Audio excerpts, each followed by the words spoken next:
So one problem is our living standards are very low. First of all, most of us did not get the early girl child education, so we are rendered to housewives, very helpless.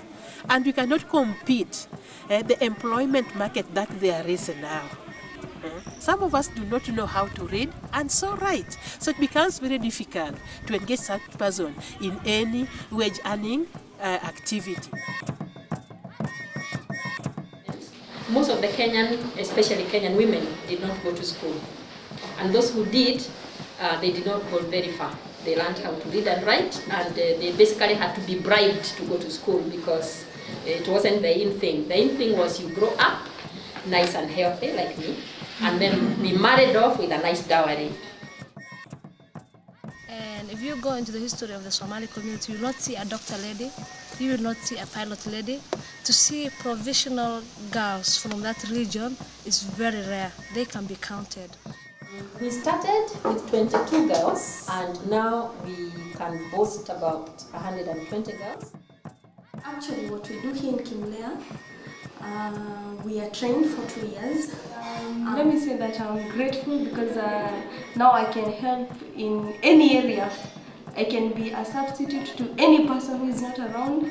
I know how to knit, I know how to clean, I know how to launder clothes, I know everything, quite a lot of things to cook.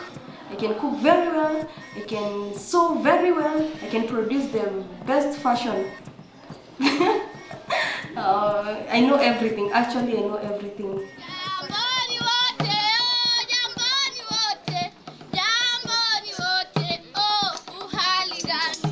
Another thing is the polygamy aspect of our setup. So we have, for example, 1 man to 5 women to 10 women. We resort to what we call cheap commercial sex to make the ends meet. Our economic status actually challenges general health of a woman.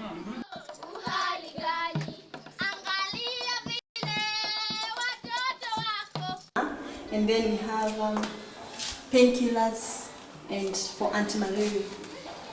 Still need more because the number is increasing each day. Yes, yeah. The number of people, patients who are seeing this. Increasing each day. Kinder Women Group is based along the lake shore of Lake Victoria, and as such, the HIV prevalence rate is 34%. We have trackers going to Uganda, which is the border. We also have gold mines around, which also promote the HIV/AIDS, since women have to give in their bodies in exchange of the golden soil.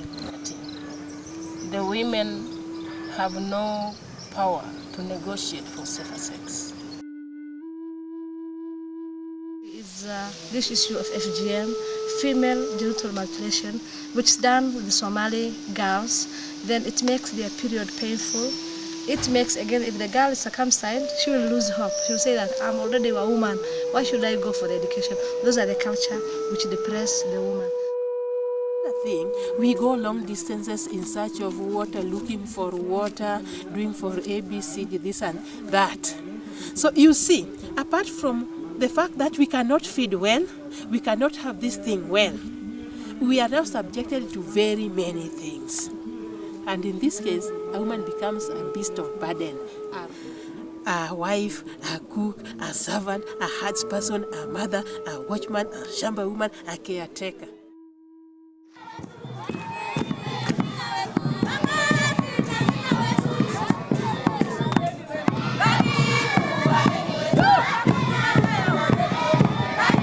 Because I want to welcome our sisters from Uganda, from Rwanda, from Tanzania, from the United States, from United Kingdom. And as I welcome our sisters and brothers, I do know that we are all united. As we say, there is no going back.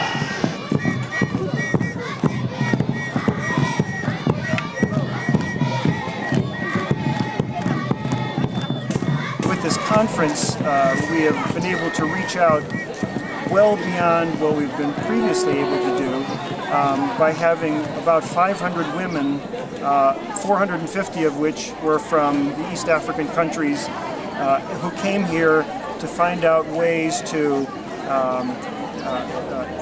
economically empower themselves, to find out ways to good practices that other rural women's groups have been involved in, to find out ways to educate their communities and their youth, especially their girls, in having better futures. So it's been a magnificent conference.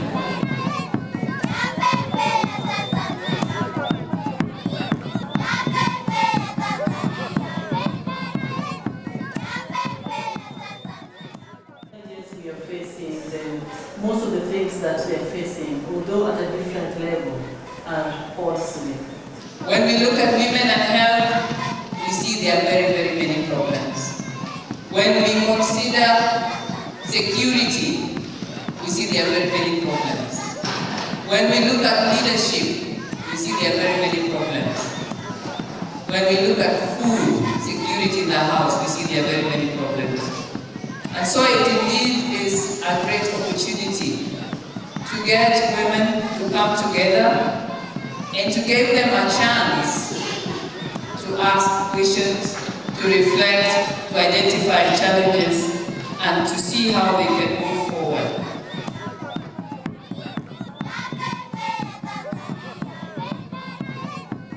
And I believe that all of the objectives were met, one of which was that all of the women who attended from throughout East Africa and the international contingent of women would have a really wonderful time together. Share ideas, share enthusiasm, share their vision for the future, and give the rural women of Africa a voice. Now it is our view that if women are empowered and exposed through consortiums and exchange of programs, then we could be somewhere.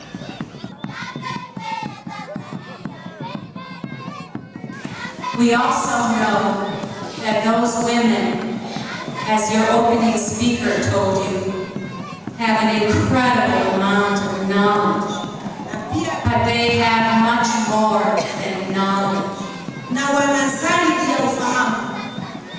They have wisdom. So, these are some of the problems that we have. And actually, in conferences like this, we also need to get the views of our fellow women. If they are undergoing what we are undergoing, what do we do about it? If they are superior to us, how do they help us come out of it? So such a conference to me is very useful because we share. Let other people know that other women are undergoing this and other women are also like this, so that we come together. And when we are united all over the country, let us not think of Kenya, what? You come like this one, we unite. I wish to say that I'm very grateful to this conference, actually, because this conference will let us share, so much share, and let other women get our side of experience, as we also get their side of experience. And if they are free-hearted, let them also help us come out of it. We'll accept any kind of help, be it material, be it soul lifting, like maybe a word of God praying for us, we'll accept.